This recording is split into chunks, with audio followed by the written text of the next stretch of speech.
Nós vamos trabalhar agora com mais uma parte. Então, a ideia é a seguinte. Todo texto, ele tem que ter um padrão, tá? Tem que ter uma base. Então, por exemplo, nós temos textos narrativos, temos textos dissertativos, vários textos. Vou falar agora um pouquinho com você em relação ao texto dissertativo, tá? Ó, texto dissertativo, tá? O que acontece?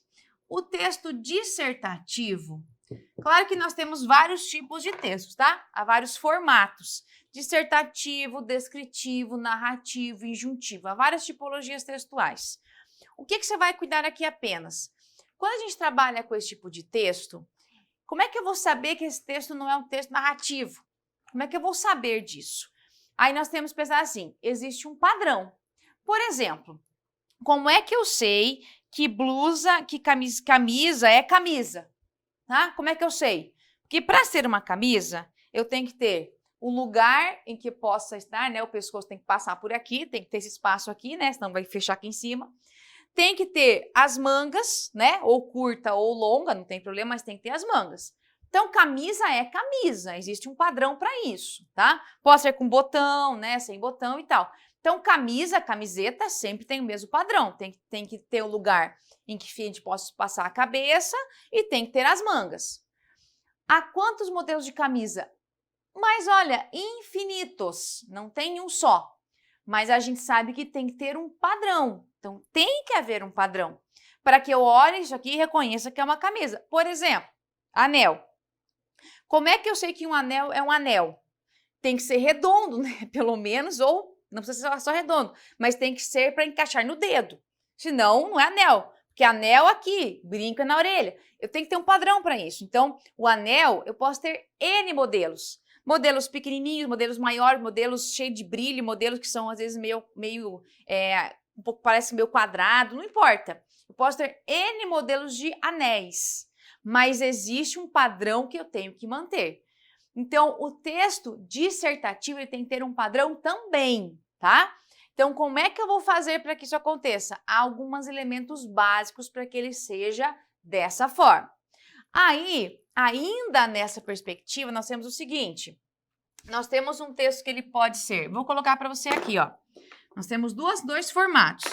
Eu posso ter um texto que ele é dissertativo, tá? Ó, expositivo, dissertativo expositivo ou dissertativo argumentativo.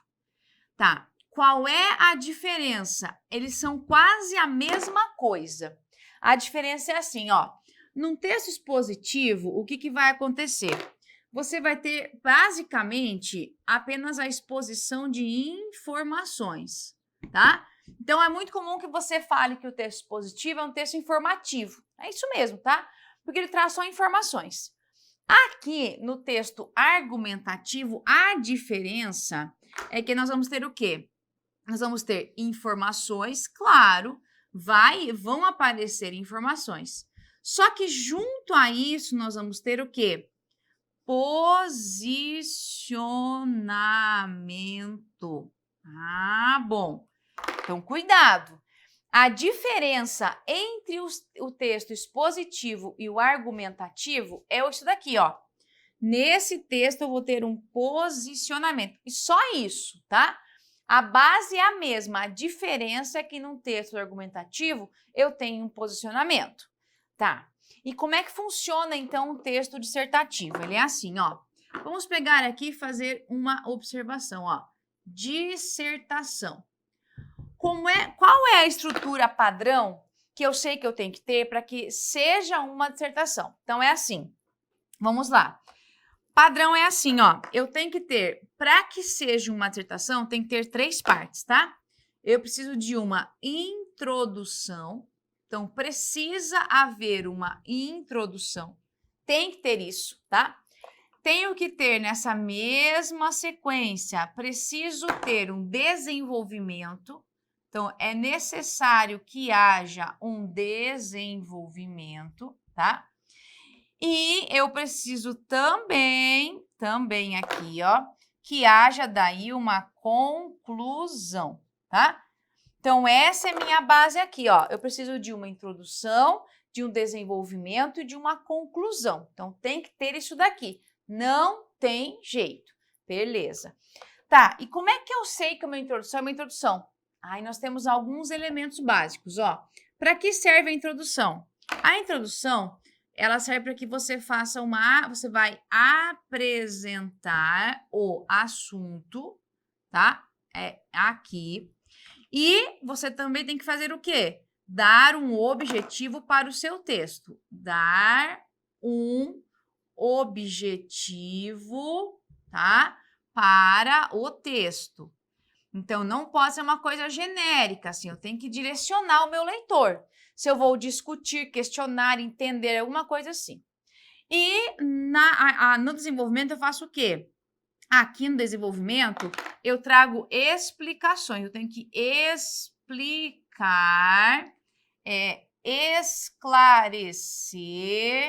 esclarecer, justificar, tá? A ideia é assim, é no desenvolvimento que você vai ganhar nota, porque aqui você vai fazer o quê? Você vai explicar, esclarecer, justificar o quê? O seu ponto de vista. Aqui você pode também trazer o quê? Exemplos, que fica muito bom quando você consegue encaixar exemplos, tá? Então, esse miolinho aqui é onde você vai fazer o quê? Dar explicações. E a conclusão é o quê? A conclusão, você pode fazer o seguinte, é um encerramento do seu texto, tá? Fez lá o encerramento, beleza.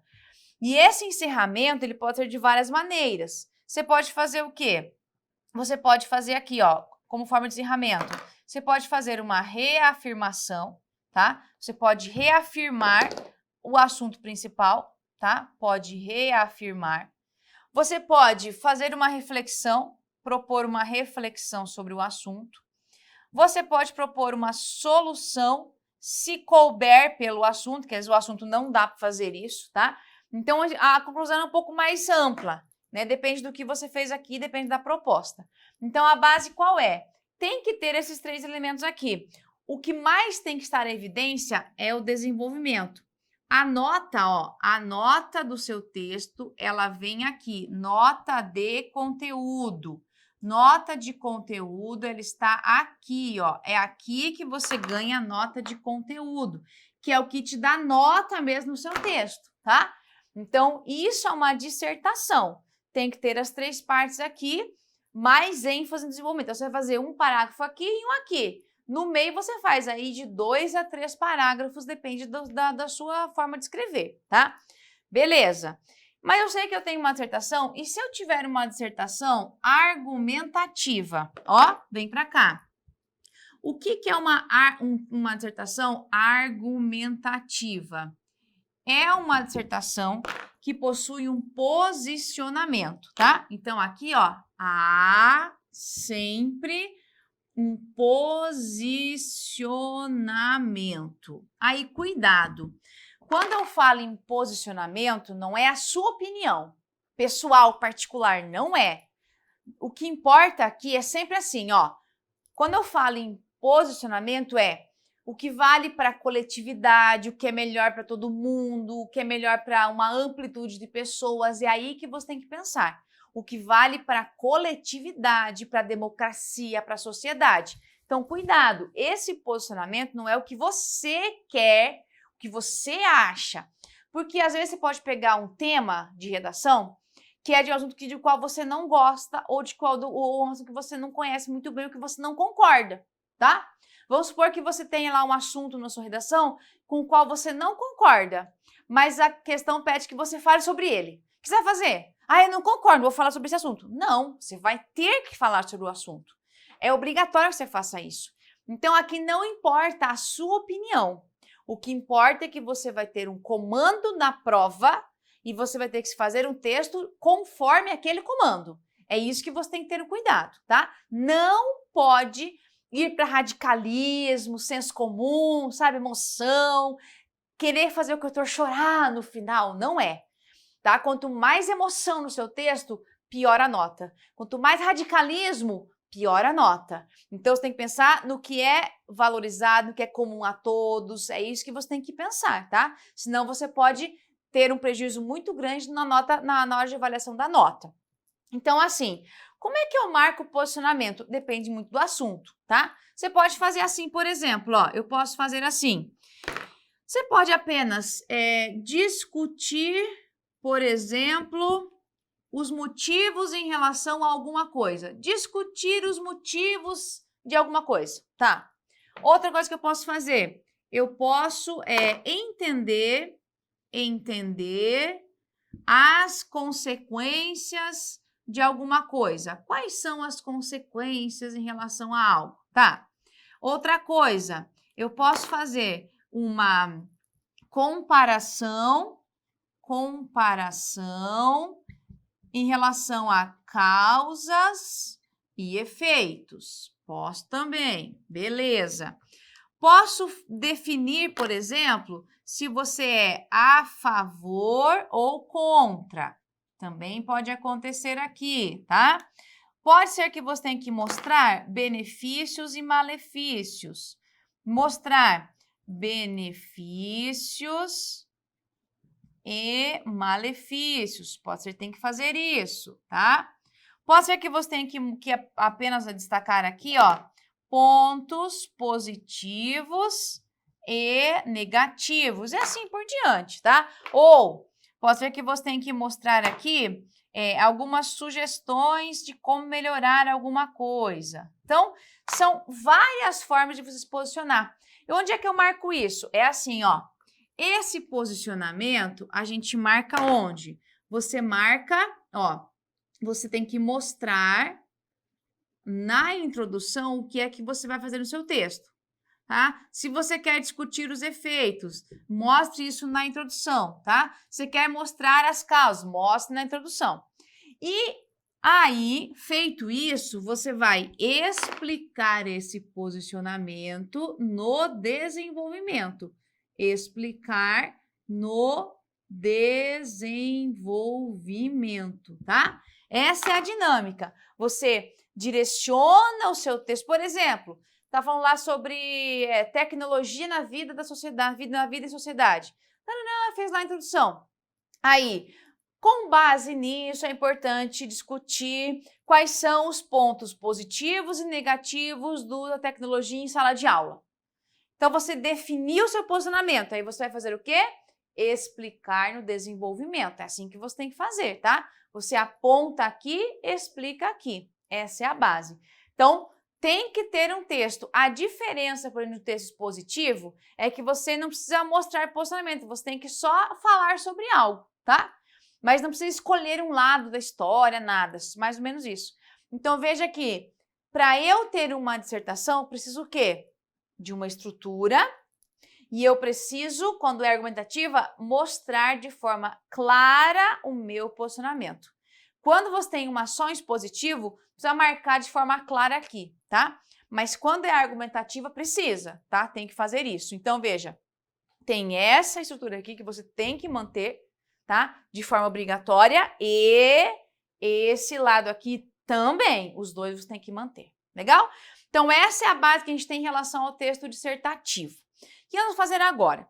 Aí eu trouxe para você uma proposta mesmo de um texto que ele é dissertativo, tá? Argumentativo, para a gente poder fazer agora um texto e desenvolvê-lo de forma prática. Como é que eu faço para fazer um texto do começo ao fim? Como é que eu organizo isso, tá? Então, ó, vamos fazer o seguinte, me acompanha ali em tela, só para você perceber o que nós temos de comando para essa redação aqui, ó. Eu já vou ler o texto com vocês, primeiro eu vou mostrar o comando, que tá assim, ó. Escreva um texto dissertativo argumentativo discutindo a questão apresentada por Martim Caparrós, tá? Então, claro, isso aqui é um texto de apoio, tá? Existe um texto de apoio que eu já vou ler com vocês, ó. Tem um texto de apoio, então já vou mostrar pra gente isso daqui. Olha o que ele tem que fazer. Contextualizar a problemática apresentada, tá? Como é que eu vou fazer isso daqui, ó? Para contextualizar aqui, você vai ter que fazer o seguinte, você vai ter que marcar isso aqui na introdução, tá? Você vai ter que fazer isso aqui de alguma forma na introdução, tá? Destacar os pontos principais da argumentação do autor. Você não precisa copiar, tá? Quer dizer que é o seguinte, você vai ter que mostrar no seu texto algumas ideias do autor. Não é para você copiar aqui ou ficar copiando parte do trecho, nem mencionar aqui. O que você tem que pegar aqui, ó, pegar algumas ideias centrais, tá? Tem que ter alguma ideia, algumas ideias do autor do texto ali no seu texto, tá? E assumir um ponto de vista acerca dos desdobramentos desse quadro no comportamento humano devidamente fundamentado. Ou seja, você precisa mostrar, quando eu falo desdobramentos do comportamento humano, como é que eu percebo isso na prática, tá? Se isso for colocado em prática, tá? O que é que implica isso? Se é possível acontecer, por que não acontece? Então, essa é a minha base, tá? Vamos ver o texto de apoio aqui, então, ó. O texto tá aqui, é um texto bem grandão, ó, tá assim, ó. Vamos lá. Considere o seguinte texto de Martim Caparrós, publicado no jornal El País em agosto de 2018. Dizem que não tem mais volta, que é assim mesmo. Comecemos a pensar e como, porque em breve vamos nos alimentar de muitos insetos. Ó, porque em breve vamos nos alimentar de muitos insetos, tá? Isso aqui, ó, é a ideia central do texto. Essa é a questão que ele traz, tá? Você pensa assim, meu Deus, eu nunca pensei sobre isso. Por isso que você, aqui não importa a sua opinião, aqui você vai ter que fazer o que foi mandado, tá? Essa é a questão do texto, beleza. Ocorre que o fornecimento de proteínas animais já é um problema e será cada vez. A produção de carne de mamíferos é a forma mais brutal de concentração de riqueza alimentar. São necessários 10 quilos de cereais, que podem saciar 10 famílias, para que uma vaca produza 1 quilo de carne, que alimentará uma só. Durante milênios, a carne só foi possível porque pouquíssimos a comiam. Agora, quando cada vez mais gente pode pagá-la, o mundo está sobrecarregado, gastando recursos que não tem, 1/3 das áreas produtivas para fabricá-la. Então, ele está falando o seguinte, ó, vamos alimentar de muitos insetos, por quê? Porque a produção de carne, de mamíferos, é a forma mais brutal de concentração de riqueza alimentar. Continuando. O mecanismo não pode perdurar, o planeta não aguenta. Então, enquanto termina de ficar pronta a carne produzida em laboratório por clonagem de células, parece que os insetos fornecerão essas proteínas. Olha aqui o que ele reforça aqui, ó. É preciso começar a se acostumar, dizem, e há milhões de dentes rangendo. Olha essa informação importante aqui, ó, tá? Aqui. Não deveriam, mas a ideia não chega a empolgar. Já faz 4 anos que 3 holandeses, encabeçados pelo antropólogo Arnold, o maior propagandista dos insetos, publicaram um livro que fala o livro de cozinha dos insetos, alimentos para um planeta sustentável. Continuando. Artigos foram publicados, eles se reuniram e muitos anunciaram a boa nova. Mas quem de vocês comeu um inseto ultimamente? Embora a palavra inseto seja enganosa, não dizemos que comemos mamíferos, e sim comemos vaca, muitos, porco, outros, cordeiro, alguns, cachorro, quase ninguém, cavalo, cada vez menos. Mas não comemos elefante, canguru, rato, nem pessoas, em princípio. Por outro lado, a ideia de comer insetos remete tanto ao gafanhoto como a barata e a vespa, sendo repugnante para muitos. O que se diz é que comer ou não certos animais depende de encontrar a distância justa, tá? Ó, então ele fala aqui, tem que haver um equilíbrio. Não comemos os que queremos por perto, nem os que teremos por serem longínquos. Comemos o que está aí, disponível, mas sem relação, inscrito numa tradição, conhecido. Aqueles mamíferos, mais 3 ou 4 aves. Um inseto, por outro lado, está no escuro, em cantos afastados, na inquietação. Um inseto soa como algo sujo ou ameaçador, ou polui ou dói. Um inseto, em princípio, dá nojo, e agora temos que aprender que nos convém. Tudo consiste em mudar sua imagem, torná-los cool, apetitosos. É difícil aqui, mas tudo bem. Mas os insetos não têm lobby industrial. Só algumas, ó, não tem lobby industrial, veja só algumas ONGs e acadêmicos bem intencionados, chefes cheios de culpa e startups entusiasmadas, que esbarrarão na resistência dos poderosos fabricantes de carne de mamífero, dispostos a tudo, como sempre, para manter seus privilégios, seus negócios. Avizinha-se uma batalha cultural extraordinária. Os açougueiros usarão todas as armas. Não estranharia que começasse a chover, por exemplo, se Judas tese sobre os danos causados pelo consumo do verme do búfalo, né, no duodeno toponímico. Ou que Hollywood se pusesse a produzir filmes assustadores em que enormes insetos invadem e destroçam. Ou que jornalistas, desses que nunca faltam, contassem com recursos, detalhes, as insaciáveis epidemias causadas por abelhas adotivas em Bornéu. Que tudo seja para o nojo, para o medo, os preconceitos. Será definitivamente uma batalha épica entre nossos terrores mais atávicos e nossas necessidades mais atuais. Será para assistir comendo pipoca, ou melhor, para participar.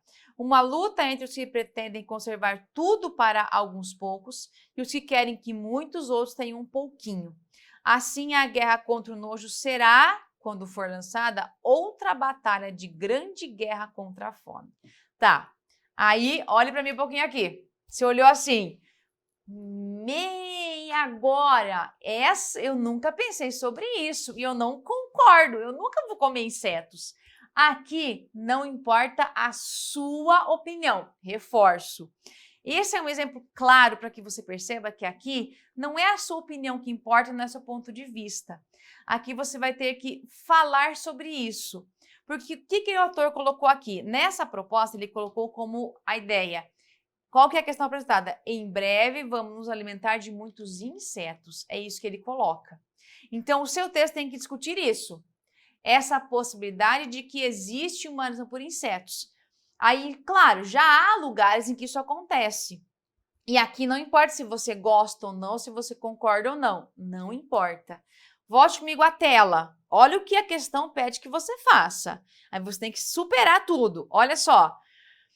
Discutindo a questão apresentada. Então, já vimos que a questão apresentada é o quê? Em breve vamos nos alimentar. Então, a ideia é alimentar-se de insetos. Meu Deus! Então, você vai ter que contextualizar a problemática. Você vai ter que, no meio do seu texto, destacar alguns pontos da argumentação do autor, né? Vai ter que usar algumas ideias dele e assumir um ponto de vista acerca dos desdobramentos desse quadro no comportamento humano. Então, venha comigo aqui no quadro. Olha só, aqui você tem que fazer o seguinte. Não é para você falar se você é a favor ou contra. Não é, tá? Não é para você mostrar assim se eu posso ou não posso, tá? Aqui é para você fazer assim, ó, venha comigo. Essa questão aqui, ó, o assunto é, ó, vamos lá para o assunto.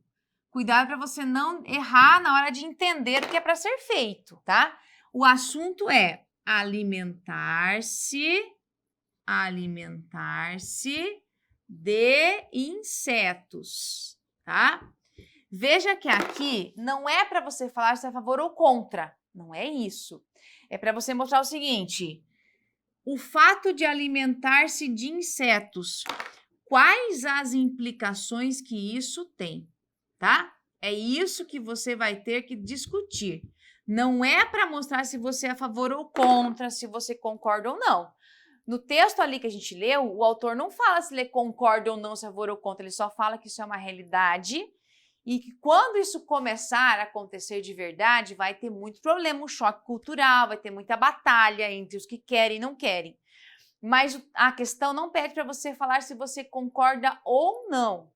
A questão pede para que você fale sobre essa possibilidade aqui, que isso é uma coisa que é colocada como uma futura noção que existe. Aí como é que você pode fazer? A banca é que você fundamente seus argumentos. Então veja comigo.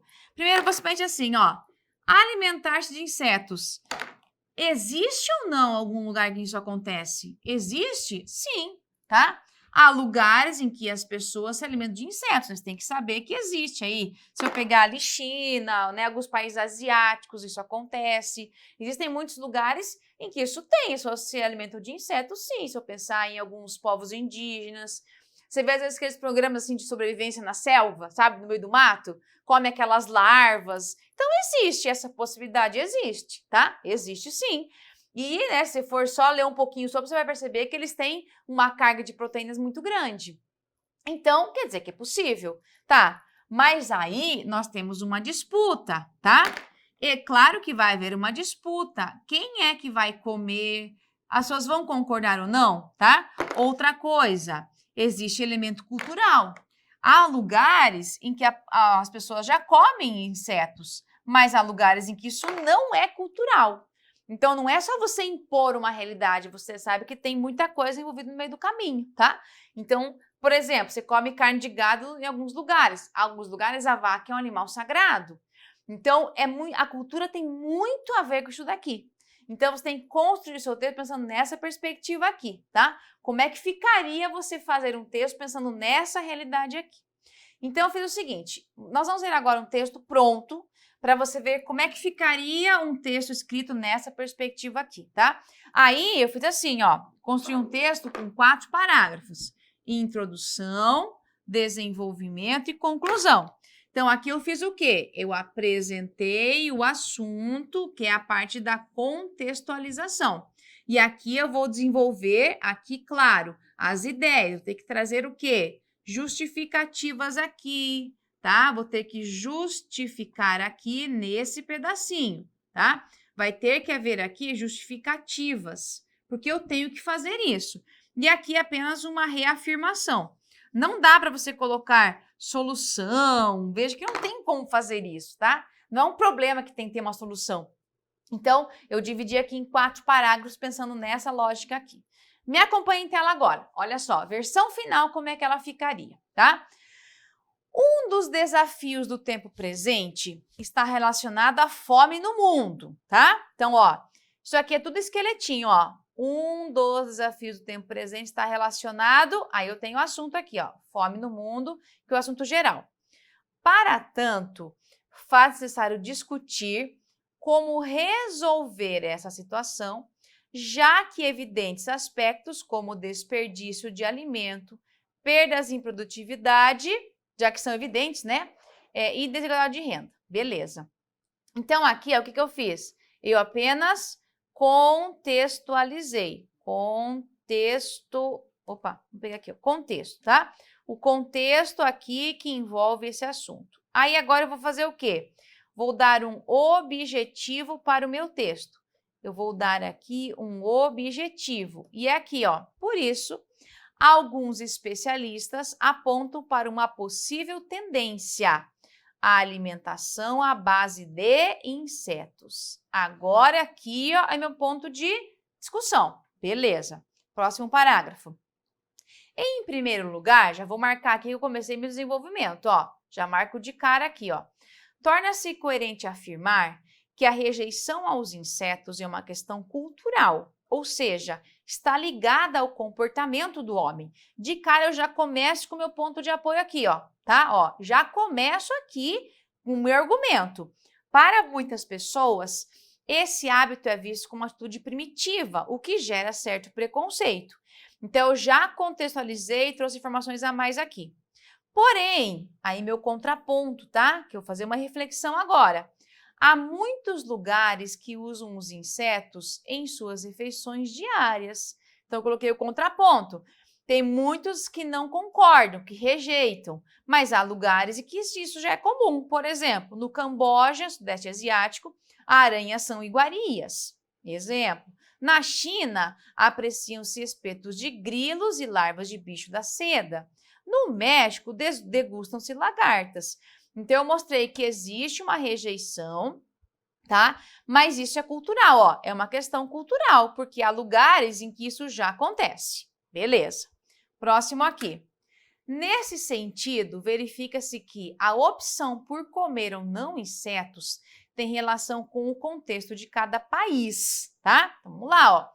De novo, um ponto de vista, ó. Nesse sentido, a opção por comer ou não insetos tem relação com o contexto de cada país. Entretanto, de novo, uma parte de contraponto. O que não se pode negar é que comer insetos não faz mal à saúde dos humanos, visto que esses animais são ricos em proteínas, em lipídios de qualidade, que é a gordura, fibra, vitaminas e minerais. Logo, torna-se interessante que haja discussões acerca dessa possibilidade, porque lá no texto de apoio, ele não fala que isso é uma imposição, isso é uma possibilidade, já que muitas pessoas passam fome no mundo, tá? Aí, para fechar, a alimentação com base em insetos, portanto, que eu vou finalizar aqui, depende predominantemente de aspectos culturais.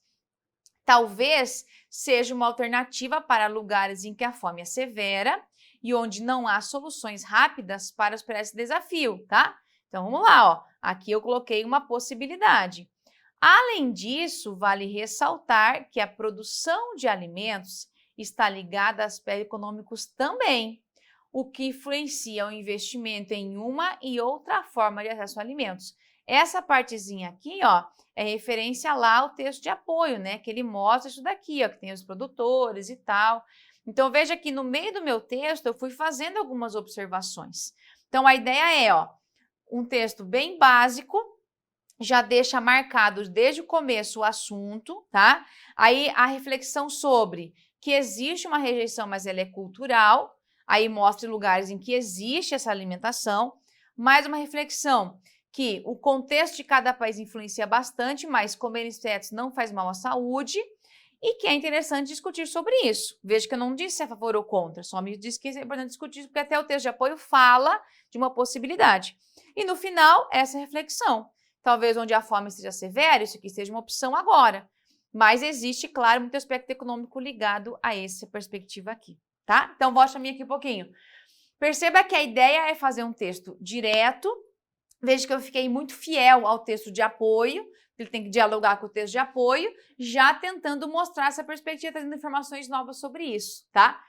Aí não tem que ser a favor ou contra, nada disso, só você mostrar ali. Esse é um assunto, e o texto de apoio disse que isso é uma possibilidade e que vai ter que ser pensado sobre isso daqui a um tempo. Então, eu vejo que o texto seguiu a mesma linha de raciocínio. Não é uma imposição, tem que ser feito agora, é uma possibilidade, tá? Então, essa é a base. O texto tem que ser muito direto, simples e preso à proposta.